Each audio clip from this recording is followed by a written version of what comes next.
자, 오늘은 전산세무 1급 11번부터 풀이 한번 해보도록 하겠습니다. 자, 다음 중 법인세법상 부당행위 계산 부인에 대한 설명 중 가장 옳지 않은 것은 부당행위 계산 부인 자체가 일단은 특수관계인과의 거래에서 나타나는 이야기죠. 특수관계자. 현재 문제에서는 특수관계자에 관련된 질문을 하고 있는 겁니다. 1번. 부당행위 계산 부위를 적용하더라도 사법상 효력은 적법 유효하다. 이제 회계상 이제 문제가 된다는 거지 사법적으로는 상관이 없다. 그런 이야기입니다. 이거 맞는 말. 대표적 유형으로는 특수관계인과의 거래에서 고가 매입, 저가 양도에 있다. 이제 내가 이제 특수관계자의 거래에서 이제 비싸게 사는 거와 비싸게 파는 거를 따진다면 비싸게 파는 행동은 되게 잘한 거죠. 그래서 비싸게 파는 건 괜찮은데 비싸게 사는 건 문제가 돼요. 그래서 고가 매입은 현재 문제가 되는 겁니다. 이에 반해서도 파는 것은 비싸게 파는 건 괜찮은데 싸게 파는 건 또 문제가 되겠죠. 그래서 저가 양도가 문제가 됩니다. 다음 3번. 해당 법인의 30% 이상을 출자한 법인의 30% 이상을 출자하고 있는 법인이나 개인은 법인세법상 해당 법인의 특수관계자에 해당한다. 뭐 이것까지 다 기억할 건 아니겠지만 일단은 특수관계자는 퍼센트를 뭐 많이 들고 있어야 된다 이제 그런 말을 하고 있는 겁니다. 이것까지 굳이 외울 필요 있겠는가라는 생각을 하긴 하지만 일단은 뭐 이런 것까지 기억을 못한다 하더라도 뭐 그럴 것 같다라고 하고 다음 문제를 보는 거죠. 법인이 소액주주 임원에게 사택을 소액주주는 특수관계자로 보지 않습니다. 그렇기 때문에 소액주주 임원에게 사택을 무상 또는 낮은 임대료로 제공하는 경우에는 부당행위 계산의 부인 규정에 규정을 적용한다. 이 말은 틀렸습니다. 4번이 확실하기 때문에 이 문제 자체에서는 어려움이 크게 없어요. 따지고 보면 3번을 외워라. 그런 말은 아니에요. 1번을 외워라. 1번도 잘 보이지 않는 그런 문구잖아요. 그래서 2번을 대충 알고 있느냐랑 4번이 확실하게 답이기 때문에 4번에서 답을 찾을 수 있기 때문에 나머지는 그냥 그러려니 하고 넘어가시면 됩니다. 잘 나오지 않는 형태예요. 이 문제는. 자, 12번 문제 가도록 하겠습니다. 다음 중 부가세법상 수정세금 계산서에 관한 대한 설명으로 가장 옳지 않은 것은 최근에 들어 수정세금 계산서에 관련된 이야기를 좀 자주 하고 있네요. 일단 지금 보기에서 이제 찾으라는 것은 뭐 이런 겁니다. 지금 현재 세금 계산서 발급한 날짜는 얘를 당초 발급한 것으로 보고 얘는 어떠한 사유가 발생한 날이라고 보도록 하겠습니다. 어떤 것은 사유가 발생한 날을 이날을 작성 일자로 해야 되는 경우가 있고 어떤 것은 당초 날짜를 작성일로 해야 되는 경우가 있어요. 이게 책을 보면 대부분이 이쪽으로 갑니다. 대부분이 사유가 발생한 날로 작성 일자를 적어야 한다라고 되어 있습니다. 그러나 당초의 세금 계산서 자체가 틀린 것들 자체가 이렇게 표현할게요. 당초 발행 자체가 틀린 거. 이게 틀린 거. 이거는 당초 날짜로 해야 돼요. 이런 것 중에 지금 대표적인 것이 뭐냐면 여기 문제도 나오는데요. 항상 이런 문제는 얘가 나와요. 내구 신용장 발급이에요. 내구 신용장 발급이면 당초에 있는 것을 다시 하는 겁니다. 당초에 있는 것을. 자, 두 번째는 이중 발급. 이것도 당초에 한 번만 발급해야 되는 것이 두 번 발급된 그런 사례가 되는 거죠. 세 번째는 간이가세자가 발급한 거. 이제는 법이 바뀌어가지고 3번은 이제 사라지겠죠. 법이 바뀌어서 이제 법은 지금 현재 2021년도부터 간이가세자도 세금 계산서를 발급할 수 있겠습니다. 물론 이제 지금 현재 법에는 4,800만 원 이하인자만 간이가세자이기 때문에 4,800만 원 이하인자는 세금 계산서를 발급하지 않고 4,800만 원 이상인자는 세금 계산서 발급하는데, 이번에 법이 8천만 원으로 지금 이제 바뀌면서 4,800만 원과 8천만 원 사이에 있는 사람이 되게 애매하게 되어버렸어요. 그래서 간이가세자는 이지만 4,800만 원 이상인자는 세금 계산서를 발급하도록 이렇게 이제 바뀌었습니다. 그러니까 결론적으로 간이가세자는 이름만 간이가세자인 거고, 과거에서는 일반 과세자였던 거죠.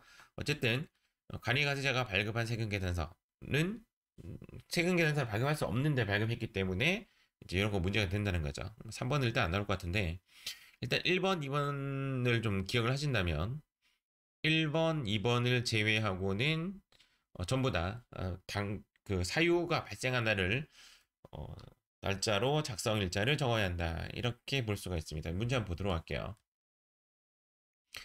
부가세법상 수정세금 계산서에 대한 설명으로 옳지 않은 것.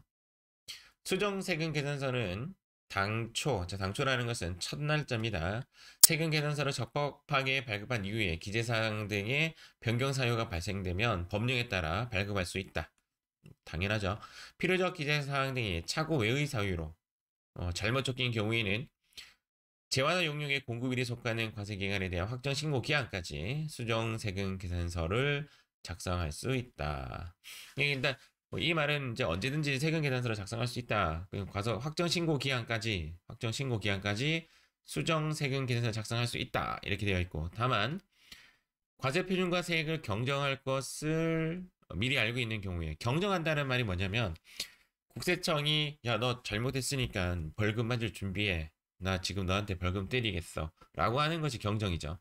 그럴 것을 알고 내가 이미 이제 맞아야 되는 상황인데, 벌을 받아야 되는 상황인데 내가 그것을 알고 슬 바꾸는 거, 그런 행위는 안 된다, 그런 말입니다. 얘도 맞는 말. 책에 딱 이렇게 명시되어 있어요. 3번 계약의 해제로 인하여 재화 또는 용역이 공급하지 아니한 경우에는 계약 해제일을 여기 보시면 제가 사유가 발생한 날로 해놨죠. 해제일을 적어서 수정세금 계산서를 발급하여야 한다, 맞는 말입니다. 4번 재화 또는 용역을 공급한 후 공급 시기에 속하는 과세기간 종료일 후 25일 이내, 이 25일 자체도 중요한 숫자예요. 25일 이내에 내국신용장이 개설된 경우에 작성일자는, 자 지금 현재 내국신용장이니까 작성일자는 내국신용장 개설일, 이게 아니죠. 당초 날짜입니다. 당초 날짜로 수정세금 계산서를 발급하여야 합니다. 그래서 12번의 정답은 4번이 정답이 됩니다. 난이도로 봤을 때는 어려울 수도 있지만 자주 나오는 또 문제 중에서 최근에 나왔던 수정세금 계산서 문제에서 대부분 답이 되는 그 문제가 내국신용장입니다. 내국신용장과 이중 발급에 대해서는 좀 기억하시는 것도 좋을 것 같습니다. 오늘 날씨가 습해서 그런지 코가 이렇게 좀 막혀서 맹맹맹 소리가 납니다. 자, 13번 문제 보도록 할게요. 법인세법상, 잠시 메모장 열고, 법인세법상 2월 결성금과 결성금에 대한 다음의 설명 중 틀린 것은, 2월 결성금은 먼저 발생한 사업연도의 결성금부터 차례대로 공제한다. 이게 어떤 이야기냐면, 여러분들이 이제 우유를 가지고 있는데 A라는 우유는 유통기한이 하루 남았고 1일 남았고, B라는 우유는 유통기한이 5일 남았다라고 한다면 여러분들은 어떤 우유부터 먼저 먹겠어요? 그렇죠. 당연히 얘를 먼저 먹어야 됩니다. 이 이야기를 하고 있는 거예요. 2월 결성금이 우리가 다음 소득과 퉁칠 수 있는 소득이잖아요. 그래서 먼저 발생한 사업연도의 결성금부터 A부터 먼저 공제한다. 이거 법 바뀐 지 얼마 안 됐어요.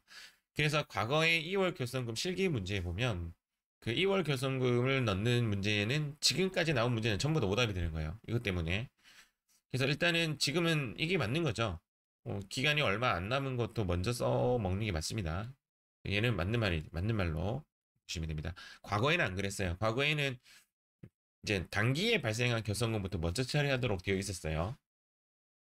그런데 소득세는 아직도 단기에 발생한 결손금을 먼저 처리하고 그 다음 2월 결손금을 처리하도록 되어 있습니다. 이게 거꾸로 되어 있어요. 소득세법은. 2번 볼게요. 중소기업에 해당하는 내국법인은 각 사업연도에 세무상 결손금이 발생한 경우에는 그 결손금을 소급 공제하여 감소되는 직전 사업연도 법인세액을 환급 신청할 수 있다. 2월 결손금의 의미는 예를 들어서 올해 마이너스 100을 했다. 그러면 당연히 세금이 빵이 되죠. 텍스가 빵인데 다음 해에 100이란 소득을 벌었을 때 여기 있는 마이너스를 얘랑 퉁쳐가지고 마이너스 100을 해서 얘도 마찬가지로 텍스를 0으로 만드는 거. 원래는 이제 텍스가 10%라고 하면 텍스가 10이 나와야 되는데 텍스를 0으로 바꾸는 요거를 2월 결손금이라고 하고요. 요 반대되는 행위가 소급공제입니다. 이 소급공제는 이런 거죠. 단기에 이제 100을 번 거죠. 100을 벌어서 세금을 10을 냈다라고 가정하겠습니다. 세금을 10을 냈는데 다음 해에 마이너스 100을 한 거예요. 그러면 다음 해에 마이너스 100을 한 거를 여기로 보내는 거예요. 과거로 보내서 마이너스 100으로 바꾸는 거예요. 그러면 텍스가 10이 아니라 0으로 환급받는 행위죠. 이런 것이 중소기업에 대해서만 그리고 직전 1년에 대해서만 가능해요. 전부 다 화면이 안 보이죠, 여기에. 요 그림이고요. 직전 사업 연도에 대해서만 환급 신청해 줍니다. 얘를 2월 결손금이 아니라 소급 공제라고 합니다. 얘도 맞는 말이에요. 자, 3번에 보시면 법인세 과세 표준을 추계 결정 경정하는 경우에는 특별한 사유, 뭐 천재 지변, 뭐 이런 것이 있지 않은 한 2월 결손금 공제 규정을 적용하지 않습니다. 그러니까 내가 추계로 신고한다면 내가 장부를 기록해서 이렇게 열심히 기록하는 것이 아니라 추측해서 계산해서 결정 또는 경정하는 경우에는 2월 결손금을 적용해주지 않는다. 뭐 그런 얘기입니다. 다만 천재지변 기타 재해로 인하여 발생되는 2월 그 추계 결정에 대해서는 2월 결손금을 적용해 줍니다. 얘도 맞는 말. 정답은 4번인데 중소기업 등이 아닌 일반 기업의 2월 결손금 공제 한도는 혹은 실기에서도 아주 중요한 거죠. 그렇죠? 80%가 아니라 60%까지만 인정해주고 있습니다. 한도가 60%, 전액 다 해주는 것이 아니라 60%까지만 해준다. 요거 꼭 기억하시기 바랍니다. 근데 중소기업은 100%예요. 그러니까 지금 현재 중소기업이 아닌이라고 했기 때문에 60%가 되는 거고 중소기업에 대해서는 100% 해준다라고 보시면 됩니다. 그래서 이제 우리 저 실기 뒷부분이죠. 그러니까 적립금과 자본금 자본금과 적립금 조정 명세서 갑지, 을지, 2월 결손금 이렇게 같이 학습하잖아요. 그때 2월 결손금은 문제는 중소기업인가 중소기업이 아닌가를 잘 따져서 문제를 푸셔야 됩니다. 정답은 4번. 자, 14번 문제. 자, 14번 문제 보도록 하겠습니다. 자, 다음 중 근로소득자만 적용받을 수 있는 소득세법상 특별세액공제는 무엇인가? 특별세액공제가 보의교기입니다. 보의교기 이렇게 되는데 얘는 이제 근로소득자만 가능해요. 얘는 근로소득자만 가능하고 의교는 근로소득자와 성실사업자가 가능하고 기부금은 이제 사업소득자는 소득공제 형식으로 소득공제가 아니라 필요경비로 이제 바뀌었죠. 필요경비로 가능하고 그 다음 사업소득자에서 정치자금 기부금에 대해서는 세액공제가 가능하고 그 다음 근로소득자 입장에서는 세액공제로 가능하죠. 이렇게 봤을 때 현재 문제에서 근로소득자만 적용할 수 있는 것은 정답은 보험료 세액공제 이렇게 되겠죠.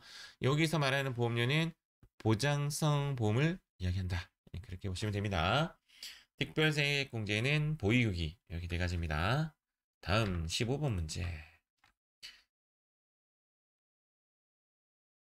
소득세법상 근로소득의 내용으로 맞지 않은 것은 직원의 사택 제공 이익은 근로소득에 포함한다.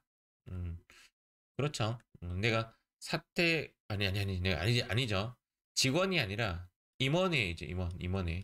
임원회의 사택 제공 이익은 근로소득에 포함한다. 이렇게 되어 있습니다. 직원을 위한 사택인데 어떻게 사택 제공 이익이 발생되겠습니까? 그죠? 근데 이렇게 말하면 답도 맞는 말이에요. 직원의 주택 제공 이익은 이렇게 주택 제공이라는 것보다는 주택 구입에 생긴 이익은 근로소득에 포함을 합니다. 그러나 사내근로복지기금에서라는 말이 나오면 또 괜찮다. 그렇게 보시면 됩니다. 정답은 바로 1번이네요. 직원의 사택 제공 이익은 근로소득에 포함하지 않습니다. 자, 2번. 건설공사 중 일용 근로자에 대한 정의네요. 동일한 고용주에게 1년 미만 고용된 사람을 말한다. 맞죠? 건설 공사자 아닐 때는 3개월 미만, 종사자는 1년 미만. 그렇게 보시면 되죠. 3번 월정급여 210만 원 맞고 생산직 맞고 초과 근로수당은 연 240만 원. 이것도 맞는 말이고 단 직전 과세 기간에 총 급여액이 3천만 원을 초과하는 자는 제외한다. 이것도 맞는 말이죠. 그런데 지금 여기 잠깐 볼게요. 프로그램이 자, 프로그램을 다시 제가 한번 설치 좀 했습니다. 시간이 좀 걸렸죠? 아니네. 동영상 보면 시간 걸리지 않죠? 제가 잘라 붙이기 할 거니까. 어쨌든, 사원 등록할 때 여기 하단에 보시면 생산직 여부를 열어하고 나서 여기 연장근로 비과세를 클릭하면 여기에 딱 클릭했을 때 요 아래 보시면 요런 말이 나와요. 총 금액 3천만 원.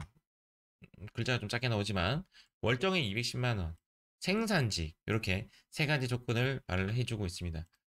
이렇게 해서 이런 문제가 혹시 헷갈리면 아까 프로그램을 이용해 보는 것도 아주 괜찮을 것 같습니다. 월정액 210만 원, 생산직 전년도 과세기간 총금액 3천만 원. 얘가 3천만 원이 2019년도랑 2018년도랑 지금 2000년도랑 다 달라요. 다 다르기 때문에 과거 문제는 조심하셔야 됩니다. 연 240만 원까지 비과세된다. 그렇게 보시면 되고 아까 답 1번이었어요. 자, 4번. 월정액 급여에 관련된 이야기죠. 월정액 급여는 매월 받는 급여에서 부정기 급여를 빼고 실비 변상적 급여 빼고 그러니까 식대나 자가운전부 빼고 초과 근로수당 빼고 이렇게 세 가지 빼죠. 부정기적 그다음 실비 변상적 그다음 초과 근로 다 이렇게 빼고 접근하시면 됩니다. 네, 오늘 여기까지 하도록 하겠습니다. 고생 많으셨습니다.